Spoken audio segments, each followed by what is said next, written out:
Bonjour, je m'appelle Lucie et je vais vous présenter mon projet sur les décharges sauvages.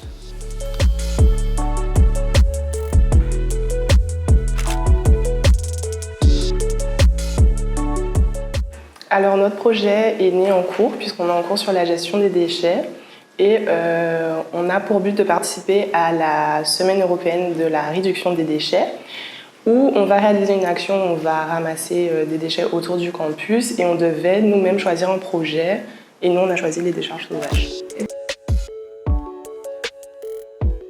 On est toutes les deux guadeloupéennes avec Leïla et depuis qu'on est toutes petites, on voit un peu partout sur les plages, autour des forêts, des décharges qui sont là en permanence et les collectivités ne les ramassent pas forcément et on trouve ça dommage.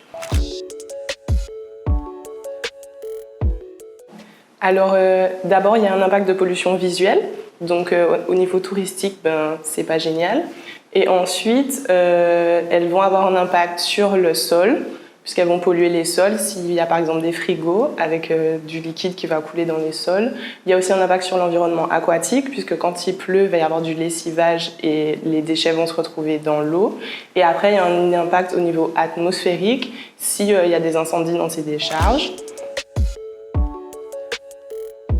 On a décidé d'essayer de recenser le plus de décharges sauvages possible. Donc on a réalisé une carte de la Guadeloupe où on a localisé les décharges.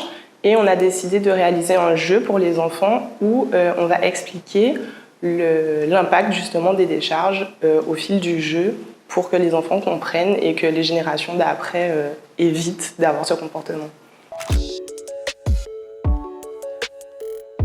On va le présenter le 18 novembre, le jour où on va participer à la Semaine européenne de la réduction des déchets. Donc on va le présenter là et ensuite on verra comment on peut le diffuser, si on peut le diffuser.